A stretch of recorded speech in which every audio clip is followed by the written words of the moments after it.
services to feature more locally made content. The proposal would see companies like Netflix, Amazon, Binge and Stan spend 20% of their revenue on Aussie-made shows to guarantee the future of the industry. And for more on this, we are joined by Australian on-screen legend Bryan Brown and Justine Clarke in Canberra. So excited to be talking to two legends this morning. Guys, nice to see you. Excited. You too. Lovely to see you too. Just give us an idea Canberra. of what you're asking for here. Well, there's a couple of things, like, you know, the streaming companies are doing huge business now, and they make a lot of money. I think they're getting about $1 billion from subscribers in Australia, and we're asking that a fair percentage of that gets spent on local production, and we're pushing for about 20% of that, which is in line with other places around the world, Canada and France. I think they're trying to get away with less, and our job is to make sure they don't. We want them to come up and be fair and hit it, and around 20% is fair. Yeah. Go back into our production. And we also want some sub-requirements for children's content. At the moment, there are no quotas in place for children, and we want to make sure that they're seeing themselves represented on screen and hearing their own voices in their own accent, and sharing their own stories. You know, we've seen some of those production things like Bluey, and also bunches of content on the ABC for kids, and we see how good it is. It's world quality. And Bryan, you know, I've also, in terms of adult content, Bloom, for example, on Stan. I mean, these productions are world class. Everyone working on them is world class, so it makes sense to have more.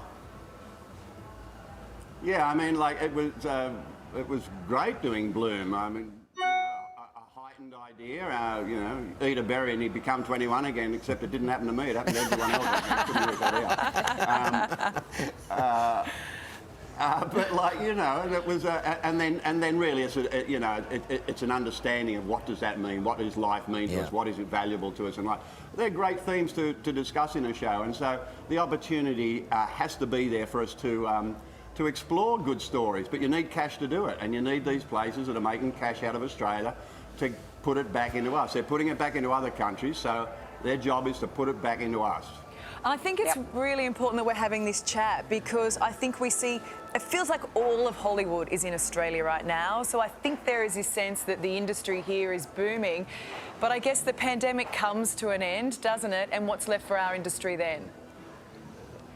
We've been here before. We've been here with all that. I think it was when the studios opened, Fox opened, and up on the Gold Coast, and, you know, they're all going to come here and make shows. Well, of course, they didn't. Every now and again they're used and all that. COVID has been great for our technicians and a lot of our workers in the work that's being provided by the offshore companies, making their cultural shows, you know. But it's bugger all about our stories.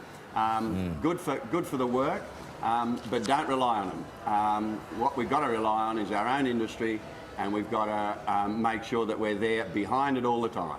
Yeah, artistically, culturally, it's so important to tell local stories. Realistically, Justine, does Australia have enough local crew to produce the amount of content that hopefully you're suggesting will come through? I think we're an incredibly adaptable industry. We're really good at expanding and contracting. We do it all the time. And we're really also very good at training up people. We're really quick at it. So I don't think there'll be any problem there. We are losing a lot of crew to overseas production, but we'll just be creating more jobs for people, which is good news for everybody. Yeah. Another thing that's in there, Carl and Ali, is that under film, we get a 40% rebate for Australian production. Now, for the offshore production, they've now put that up for them to get 30% coming here. And they're trying to take us from 40 down to 30, which is rubbish.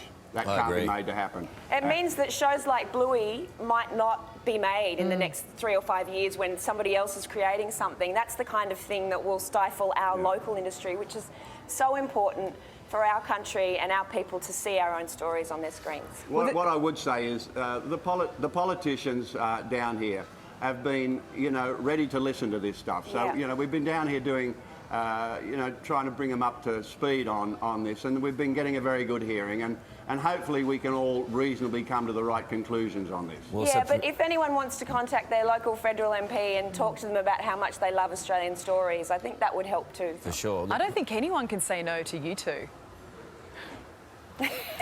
Good luck. I'm really glad to hear that. Tell that to my wife. I love your wife. I'm having like Thornbirds flashbacks right now. Same. Oh, we love you guys.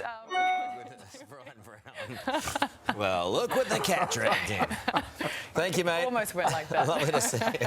Thank you for your time. You know, I think very much. what their quest is important. It's so hard to get anything made from a production point of view. Just from the moment the idea comes to anyone to the time you press a red button to record something, it's so difficult. So what they're after is just a level playing field.